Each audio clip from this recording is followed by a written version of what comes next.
I said, I'm leaving. He says, where are you going? I said, I got a job offer. What kind of job offer did you get? As a comedian, Omaha, Nebraska. I'm going to go open for a band.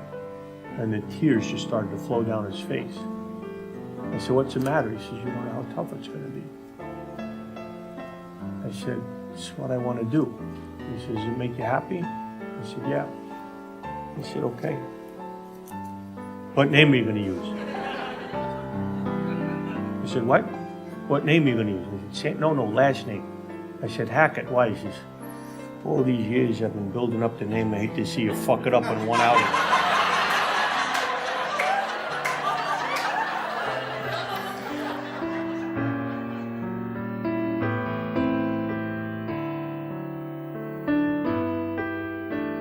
I started writing a book at the behest of my wife about my father, Buddy Hackett. And in the middle of it all, I said, wow, these stories are so good. And I've been telling them for years to friends.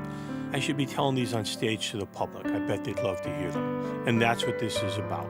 This is about my life with my father, Buddy Hackett, America's funniest comedian for half a century. My 10 years of touring with him, being his opening act, being his best friend, hanging out with him on the set, growing up with him, life lessons. I've been telling stories about my father since the first time I ever stood on stage. A big producer once told me, give me a show with 3 big audience laughs in it, and you'll have a hit. Came out with the pendant hanging like that. And the next day the paper said, Buddy Hackett came out naked wearing nothing but a pendant about the size of a silver dollar. Truth be told, all he needed was a dime. I have loved hearing Sandy tell stories about his father through the years.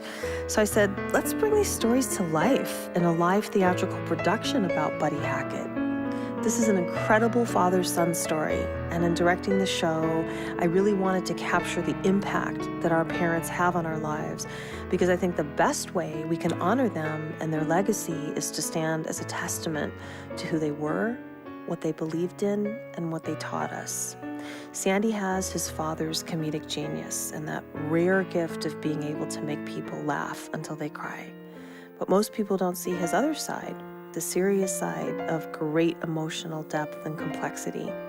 Quiet, humble, and very private. In 1961, my father said ass for the first time on stage. He believed if it's dirty, it's not funny. And if it's funny, it's not dirty. My father received the Disney Legends Award in 2003, and I was going to speak on his behalf. When I got to Disney, I had no clue what I was going to say. Roy Disney Jr. was holding the ceremony, and what did they have in common with Buddy Hackett?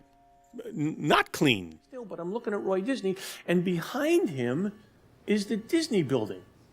And carved in the Disney building, about 6, 7 stories high, are the 7 dwarves carved in stone, 20, 30 feet high, holding up the roof of the Disney building. And it dawned on me, Disney loves things that are short, fat, and funny.